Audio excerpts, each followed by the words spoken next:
There's someone on the other side. Did a friend recently pass away? No. There was someone with whom you shared a deep emotional attachment. No. Someone not close, but not too distant, Well, but you liked them. You hated them. I did lose an uncle. I'm getting a J or a John. K, L, M, N, O, P. Uncle Zed. Yes. Uncle Zed wants to speak. Uncle Zed, my pet rat. Yes, which is very difficult for me because I have to translate the rat speak. Look, I didn't have a rat. I'm very disappointed that this dead rat is lying to me about being your pet. But this deceitful rat wishes you well in a new endeavor involving finance. A TV show about science? Exactly. And your next subject is weather or zoology. Pseudoscience. And I'm sensing you don't believe in it. That's right. That's amazing. How did he know?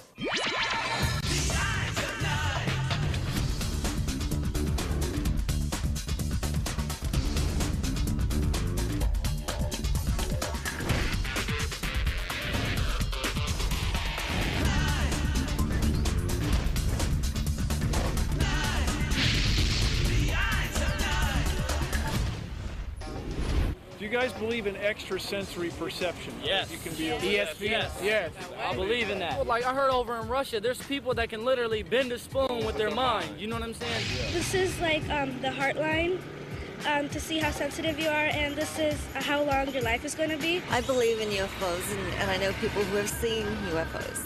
I believe a UFO did crash in Roswell, and they've been experimenting on it. Okay, the UFO alien thing's a little much for me, but I definitely believe in paranormal. People believe in all kinds of things. Astrology, psychic powers, alien visitors from other worlds. Now, believers in these sort of things often use terms and techniques that may seem scientific, but they're not. We call it pseudoscience. Now, if you're a skeptic, how do you tell the difference between science and pseudoscience? Well, I think I can see it in here. It's the scientific method.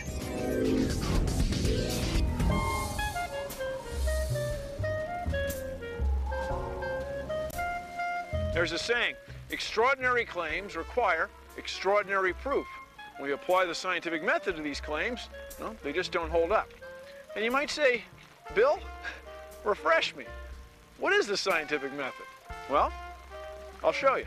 You've probably noticed that when you accelerate in a car, you and everything else seem to get thrown back. That's not so remarkable. But now I'm going to make an extraordinary claim. The next time I accelerate, this balloon will move forward. Forward, you say? Why, that's crazy. Well, it's my hypothesis. And living by the scientific method, we can test it. Let's punch it.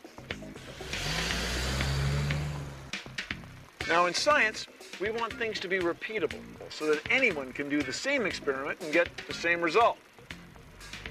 Now, this works because the air in the car gets thrown to the back along with everything else. Now, as the air sloshes toward the back of the car, it creates slightly higher pressure on the back side of the balloon, and that pressure pushes the balloon forward.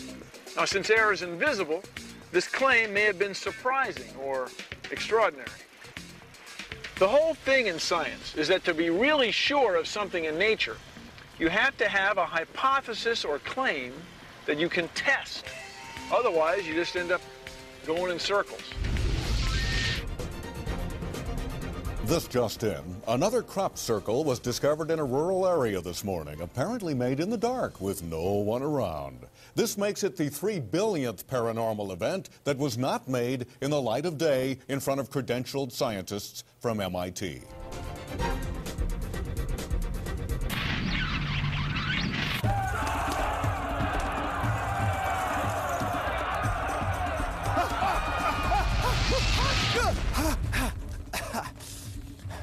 You can't believe everything you see, especially that. That was a little cheesy. But firewalking is an ancient tradition. It goes back thousands of years. From the Himalayas to Hawaii, people have been using firewalking in secret rites, initiation rituals, and double dares on Boy Scout campouts. But the thing about walking on fiery hot coals is that the coals are fiery, and they're hot enough to burn you. At least that's the way it looks. But I had to see for myself. We built this beautiful fire.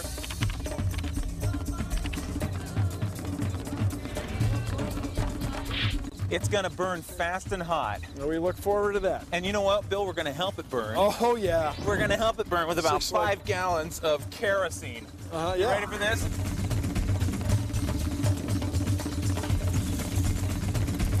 Look at that thing go. If you're standing here, you can really feel the heat. We build this fire up. We're going to let it burn down, and then the premise of the bit, if I understand it, we're going to walk across. We're going to walk across the bed of coals. Now, Bill, this coal bed is about 10 feet long, and the temperature in the bed is going to range from 1,100 to 1,500 degrees. It's going to get hot in there. It'll take about an hour and 45 minutes for the fire to burn out. We'll be here. Okay, good. This is going to be fun. Yeah.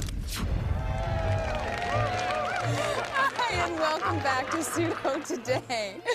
With us now is Kyle Clench, author of Shut Up, It's True, a definitive history of fun fads and pseudoscience. Welcome, Kyle. Great to have you here. I loved the book.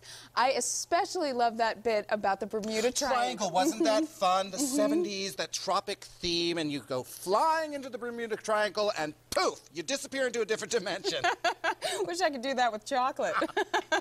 Then we got into the sort of crystals. Crystals were very huge in the 80s, and literally, they were huge. I mean, they were huge. They were like, but they brought a lot of people together. That's how I met my husband. That saddens me.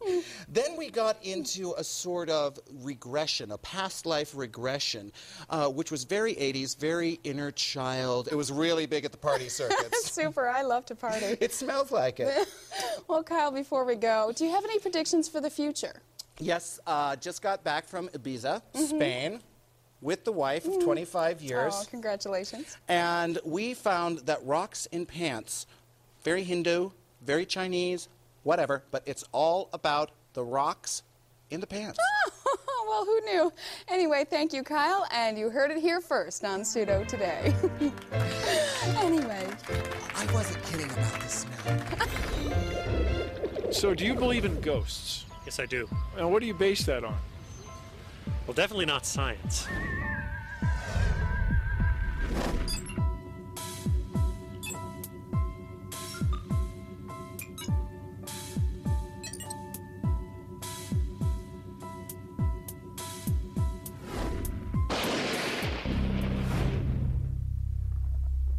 There are people who say they can connect with the spirits of the deceased and that they can predict the future.